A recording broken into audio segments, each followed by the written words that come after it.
Box to Box Media Network. Selamat datang di podcast pengembangan diri, eksklusif hanya di Spotify. Podcast ini akan bantu kamu untuk mengatasi kegalauan di usia muda, sukses di usia muda, dan yang pasti terus bertumbuh setiap harinya. Agar kamu tidak terlewat setiap episode barunya, jangan lupa untuk follow dan nyalakan loncengnya ya. Selamat mendengarkan. Oke, selamat pagi teman-teman semua Growmate. Pada podcast kali ini, pada episode kali ini kita akan membuat sesuatu yang berbeda. Jadi kalau biasanya saya monolog, ini saya mau mengundang salah satu tokoh, salah satu influencer juga di bidang self-dev atau pengembangan diri. Konten-kontennya ada dari podcast dan juga ada dari tulisan juga. Saya pernah baca juga di Medium ya. Mas Iqbal ya, konten-kontennya sangat luar biasa. Dan beliau ini adalah CEO dari Proud Project, the VP Brand Communication dari Kita Bisa, dan juga podcaster podcast subjektif, dan juga punya kalau tiap weekend kalau join ke Instastory-nya @iqbalhp ada morning walking ya, apa itu nanti kita akan bahas juga. Dan juga beliau adalah penulis 30 impactful life hacks ya. Jadi di episode kali ini kita akan ngebahas ada life hacks apa yang penting untuk usia 20-an. Oke, please welcome Mas Iqbal. Welcome Mas di podcast pengembangan diri. Thank you, Gordon. Halo, Growmate. Thank you so much. Thank you for having me di sini. Senang banget bisa ngobrol. Ya, siap. Thank you Mas Iqbal. Kita juga thank you Mas Iqbal sudah meluangkan waktu ya. Apalagi kesibukannya banyak banget kayak gini. Ada CEO of Proud Project, VP Brand Communication, belum lagi podcaster, dan macam-macam kayak gitu. Mungkin sebelum kita masuk ke hacks yang bisa, life hacks yang perlu dilakukan oleh anak muda usia 20-an tahun, pertanyaan saya mungkin diawali dengan gimana cara manage berbagai macam kerjaan dan project ini Mas Iqbal? Apalagi anaknya udah 2 nih, waduh, tambah waktu keluarga lagi, gimana cara manage-nya Mas Iqbal? Iya. Well, to be honest, itu pertanyaan yang gue tanyakan ke diri sendiri gue juga tiap hari sih sebenarnya. Karena mungkin ya gue cukup sering dapat pertanyaan ini dari banyak orang karena kelihatannya, dan memang iya ada banyak banget yang diurus gitu ya dalam satu waktu. Tapi sebenarnya gue juga always in progress lah gitu ya, always a work in progress gitu untuk manage waktu, karena kan selalu challenging ya. Maksudnya manage waktu untuk memanage banyak hal itu selalu challenging karena hidup juga selalu dinamis ya. Kayak misalnya mungkin kalau kita nih yang udah punya anak gitu ya, semua hal lagi jalan lancar, semua lagi oke dan lain-lain, tiba-tiba anak sakit gitu kan. Itu udah buyar langsung semua gitu. Jadi mungkin kalau jawab pertanyaan sih mungkin secara teknis ya banyak hal yang gue lakukan untuk memanage waktu dengan efektif gitu ya. Cuma secara umum mungkin yang gue lakukan adalah menjaga hal-hal yang udah harus jadi ibaratnya jadi fondasi, itu nggak bisa digeser tuh. Kayak misalnya kalau di gua ya misalnya bangun pagi, sholat subuh, terus kayak jalan pagi, terus misalnya kalau lagi di rumah ya waktu-waktu untuk nemenin anak tidur itu ada hal-hal yang nggak bisa digeser. Nah, yang nggak bisa digeser ini yang dipastikan udah harus di situ. Nah, sisanya itu masih bisa dinamis dan mengikuti. Itu satu. Terus kedua, ya sebisa mungkin gue mengerjakan apa yang lagi dikerjakan ya udah on the moment gitu. Maksudnya kalau sekarang lagi rekaman podcast ya udah rekaman podcast gitu. Kalau misalnya ngerjain tugas ya udah ngerjain tugas. Dan begitu seterusnya, jadi tidak switch konteks ketika kerja dan lain-lain gitu. Sama yang terakhir mungkin ya be flexible juga kali ya. Ketika misalnya tadi ya hidup tiba-tiba ada-ada aja gitu kan. Memang harus adjust aja gitu. Jadi mungkin adjust dan move on itu salah satu skill yang harus dikuasai karena akan selalu dilakukan sepanjang hidup sih. Dan dalam konteks manajemen itu dilakukan berulang-ulang gitu. Yes. Kalau di startup tuh kalau nggak salah namanya iteration ya Mas ya. Iteration. Selalu belajar dan adjust. Yes, harus yes, selalu yes. siap pivot juga gitu. Itu dia pivot dia. Ini kayaknya podcast self love juga harus mulai pivot nih. Nanti kita bisa ngobrol. Oke. Nah, jadi tadi ya kalau mungkin manage berbagai macam hal, mungkin ini juga pembelajaran buat Growmate. Jadi ada sesuatu yang nggak bisa digeser dan juga udah menjadi habit ya. Waktu pagi, sholat subuh, lalu habis itu mungkin habit lainnya, mungkin olahraga dan lain-lain. Waktu dengan keluarga, lalu juga single fokus ya, single tasking ya Mas Iqbal ya. On the moment harus sampai selesai baru mungkin move ke yang lain, jangan setengah-setengah dalam bekerja dan juga tetap fleksibel. Nah, itu pembelajarannya. Nah, sebelum saya masuk ke tentang morning walking gitu ya. Morning walking ya. Ada dua urutan ya. Nah, jadi mungkin sedikit backstory. Jadi saya tuh pertama tahu tentang Mas Iqbal tuh dulu mungkin sekitar tahun berapa ya? 2018 atau 2019 waktu pertama kali mau bikin podcast. Itu dulu masih jarang banget ya, Mas Iqbal ya. Itu cuma ada beberapa dari Indonesia. Mas Iqbal, terus Adriano Colby, lalu juga ada Fikri Fatullah juga salah satu apa yang saya pelajari juga namanya kajian bisnis online waktu itu. Itu apa jarang banget gitu. Terus akhirnya mungkin beberapa bulan yang lalu saya terkonek dengan Mas Iqbal juga di Instagram, ngikutin story-nya segala macam. Dan beberapa waktu ini teman-teman Growmate, Mas Iqbal juga sering banget repost orang-orang pembaca e-booknya ya tentang 30 impactful life hacks. Nah, sekarang kita mau ngebahas nih life hacks apa sih yang paling penting untuk anak muda usia 20-an. Tapi sebelum ke sana ada satu life hacks yang menarik yang juga mungkin align dengan habit Mas Iqbal di setiap weekend, yaitu adalah morning walking.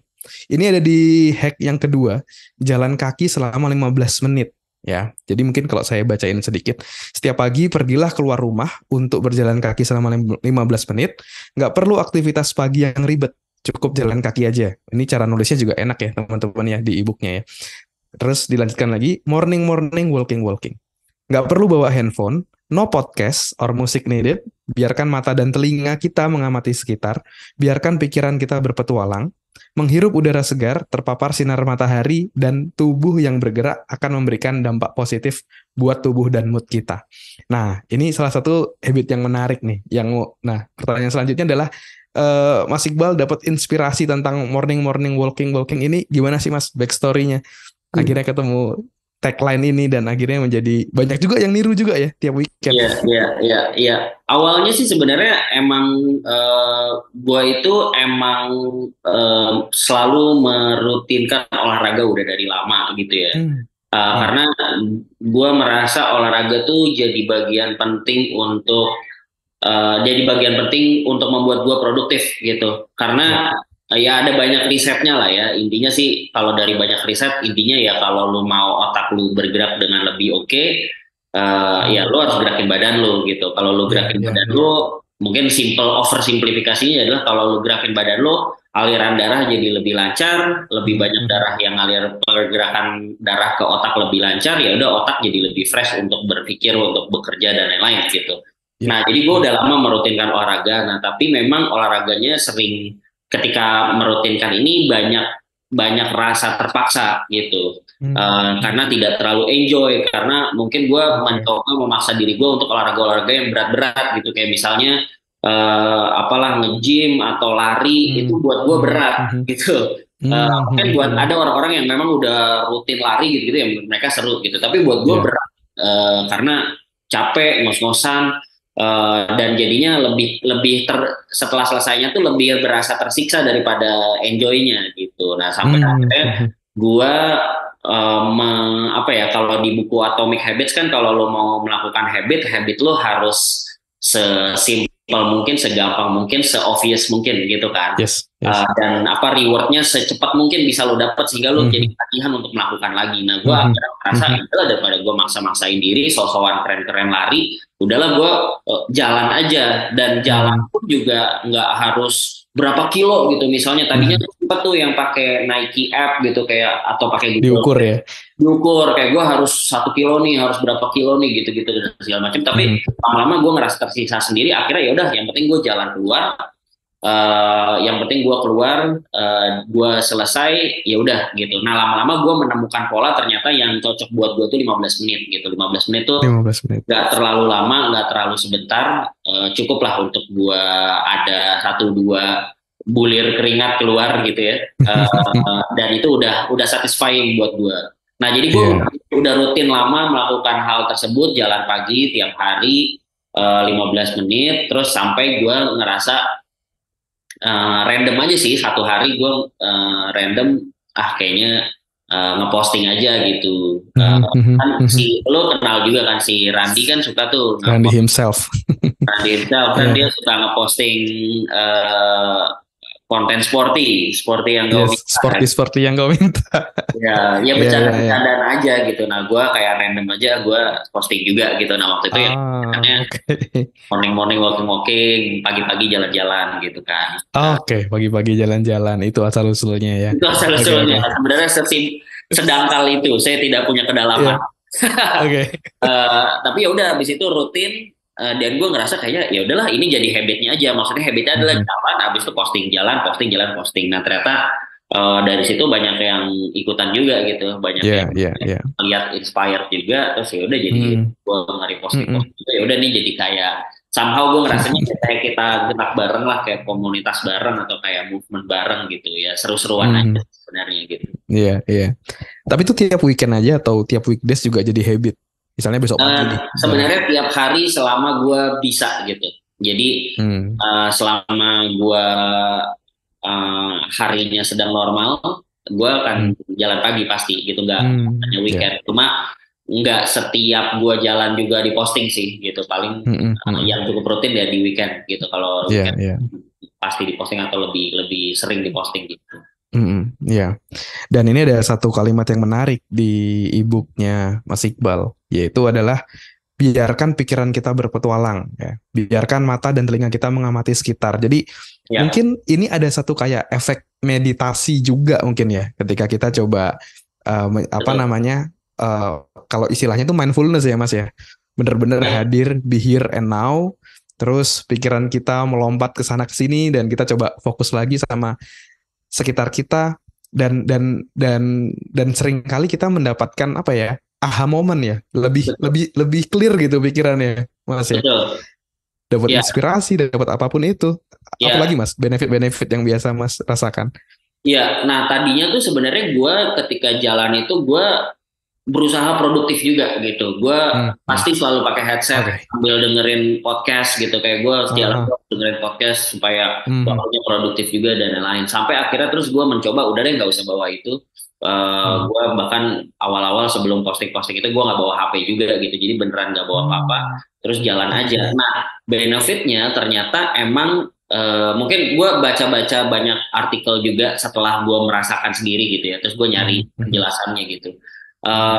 Mungkin term saintifiknya perlu digali lagi, tapi intinya adalah sebenarnya jalan itu kan aktivitas yang kita nggak perlu effort ya untuk melakukan itu. Maksudnya bukan kayak kerja tuh kita udah bisa otomatis lah untuk melakukan itu gitu. Sama seperti mandi, sama seperti cuci piring, kita tidak perlu mengeluarkan effort pikiran untuk melakukan hal tersebut. Nah, ternyata ketika kita melakukan hal-hal yang membosankan, yang kita sudah bisa melakukan tersebut secara otomatis, itu jadi membuat otak kita memikirkan hal-hal yang tadinya nggak kepikiran, atau yang sebenarnya ada di dalam otak kita tapi nggak keakses. Nah, makanya tadi pakai bahasa lo, makanya muncul banyak aha moment. Nah, aha moment itu terjadi ketika kita melakukan hal-hal yang membosankan. Di antaranya adalah jalan kaki, karena ketika jalan kaki otak kita sebenarnya nggak pakai. Sehingga akhirnya itu jadi momen untuk otak kita, bahasa yang dipakai juga di beberapa artikel itu menginkubasi. Jadi sebenarnya ada nih misalnya pikiran-pikiran, ide-ide atau gagasan-gagasan yang udah ada di benak kita, atau masalah-masalah yang ada di benak kita, tapi nggak keakses karena ketumpuk banyak hal. Nah, ketika otak kita nganggur karena kita melakukan hal yang nggak perlu otak bekerja, otak kita jadi bisa mengakses hal tersebut. Nah, makanya kayak itu jadi banyak kepikiran ini itu, oh iya ya, ini bagus juga idenya ya, habis ini gue lakuin deh. Iya, Misalnya, iya, atau ya misalnya lu lagi cuci piring, lu lagi mandi, makanya sering juga kan lagi mandi. betul. Atau buat yang muslim tidak bagus sebenarnya, tapi sering juga kan misalnya ketika lu dapat idenya ketika lagi sholat gitu. Iya. Jadi malah sholatnya nggak khusyuk, tapi jadi ketemu ide gitu karena Iya.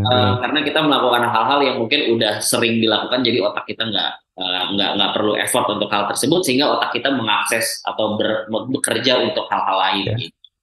Iya. Dan iya benar banget sih. Saya juga kadang-kadang tuh mungkin ini juga jadi habitnya Mas Iqbal mungkin ya. Kadang-kadang misalnya lagi mandi atau lagi nyetir, tiba-tiba dapat ide atau lagi ngantuk-ngantuk terus tiba-tiba dapat ide gitu, langsung buru-buru catat, buru hilang nih idenya gitu kan. Ya. Atau paling simpel direkam gitu suara kita. Ya. Jadi biar idenya nggak hilang seperti itu. Betul. Iya. Jadi itu tadi ya keywordnya inkubasi. Jadi seringkali kita perlu mengendapkan apa yang kita pelajari, insight dan apa ya? Mungkin subconscious mind kita atau alam bawah sadar kita yang akhirnya connecting the dot dan akhirnya keluar dengan aha moment tadi kayak gitu. Ya, boleh Jadi nambahin nggak? perlu diinkubasi. Silakan Mas.